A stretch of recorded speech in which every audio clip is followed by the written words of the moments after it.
February the 1st, the second month, the first day of 2025. Our boys class read this wonderful boys book. And my students are going to talk about why this book is wonderful, and he's going to read part of it and summarize, analyzing, and why he enjoyed it.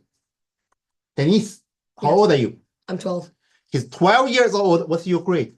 I'm in 6th grade. 6th grader, and he's from Beijing, and this is 12th grader book. Go ahead. Okay. So I'll be reading a page from The Things They Carried by Tim O'Brien right here. The page is page 12, and I really like it, and I'll be explaining it, why I enjoy this page of this book particularly as I read it. So I will now begin. He came up grinning, filthy but alive.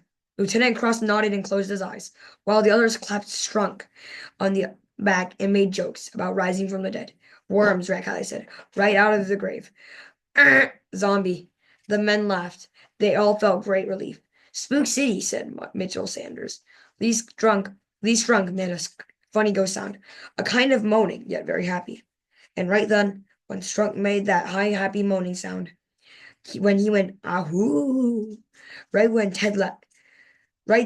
Ted Lavender was shot in the head on his way back from peeing. He lay with his mouth open. The teeth were broken. There was a swollen black bruise under his left eye. The cheekbone was gone. Oh, Rat Kylie said. The guy's dead. The guy's dead, he kept saying, which seemed profound. The guy's dead. I mean, really. The things they carried were determined to extend by superstition. Lieutenant Cross carried a good luck pebble, and Dave Jensen carried a rabbit's foot. Norman Bowker, otherwise a very gentle person, carried a thumb that had been presented to him by a gift by Mitchell Sanders.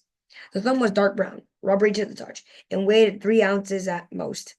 It had been cut from a VC corpse, a boy of 15 or 16. They had found him at the bottom of an irrigation ditch, badly burned, flies in his mouth and eyes. The boy wore black shorts and sandals. At the time of his death, he had been carrying a pouch of rice, a rifle, and 3 magazines of ammunition. You want my opinion? Mitchell Sanders said. There's definite morale here. He put his hand on the dead boy's wrist. He was quiet for some time, as if counting a pulse. Then he patted the stomach,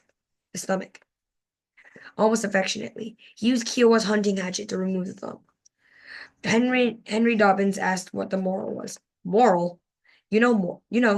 Moral? Sanders wrapped the thumb in toilet paper and handed it across to Norman Bowker. There was no blood. Smiling, he kicked the boy's head, watched the flies scatter, and said, "It's like that old TV show, Paladin. Have gun, will travel." Henry Dobbins thought about it. Yeah, well, he finally said, I see no moral. There it is, man. Off. They carried USO stationery and pencils and pens. They carried sterno, safety tips, pins, trip flares, signal flares, spools of wire, razor blades, chewing tobacco, liberated joysticks, and statues of the smiling Buddha, candles, greased pencils, the stars and stripes, fingernail clippers, psyop sleeveless, bush hats, hollow ballos, and so much more. Twice a week, when the resupply choppers came in, they carried hot chow and green mermite cans and large canvas bags filled with iced beer and soda pop. They carried plastic water containers, each with a 2-gallon capacity. Mitchell Sanders carried a set of starched tiger fatigues for special occasions. Henry Dobbins carried a black insecticide. Dave Jensen carried empty sandbags that could be filled at night for added protection. Lee Strunk. Okay. Lee Strunk carried tanning lotion. Some things they carried in common. Taking turns, they carried the big PRC-77 scrambler radio, which weighed 30 pounds with its battery. They shared the weight of memory. They took up what others could not longer bear. Often they carried each other, the wounded or weak. They carried infections, they carried chess sets, basketballs, Vietnamese English dictionaries, insignias of rank, bronze stars and purple hearts, plastic cards imprinted with the code of conduct. They carried diseases, among them malaria and dysentery. They carried lice and ringworms, and leeches and patty algae, and various rots and molds. They carried the land itself, Vietnam, the place and the soil, a powdery orange-red dust that covered their boots and fatigues and faces. They carried the sky. They carried atmosphere. They carried it, the humidity, the monsoons, the stink of fungus and decay, all of it. They carried gravity. They moved like mules. By daylight, they took sniper fire. At night, they were mortared. But it was not a battle. It was just the endless march, village to village, without purpose. Nothing won or lost. They marched for the sake of the march. They plodded along slowly, dumbly, leaning forward against the heat, unthinking, all blood and bone. Simple grunts and soldiering with their legs, toiling up the hills and down into the paddies and across the rivers and up, up again and down, just humping, one step and then the next and then another. But no volition, no will, because it was automatic. It was an anatomy, and the war was entirely a matter of posture and carriage. The hump was everything, a kind of inertia, a kind of emptiness, a dullness of desire and intellect, and conscience and hope and human sensibility. Their principles were in their feet. Their calculations were biological. They had no sense of strategy or mission.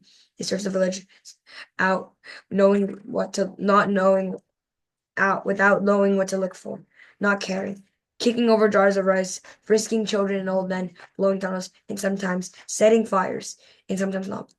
Then formed up and moved to the next village, and then other villages where it would be the same.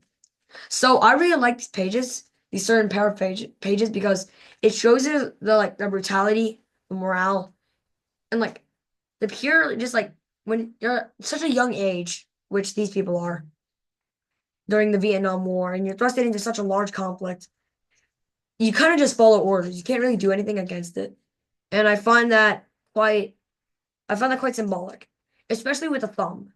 They're trying to emphasize that war really doesn't have any morale when he states that morale, the truth is there is no morale in war. The only morale is that you're trying to survive and you're trying to make your way back home. So yeah, that's what I love about these pages. Wonderful, wonderful, wonderful, wonderful. So the boys learn valuable life lesson from this veteran in the Vietnam War. He teach creative writing. The author teach creative writing all over the United States, especially in Stanford. Have fun.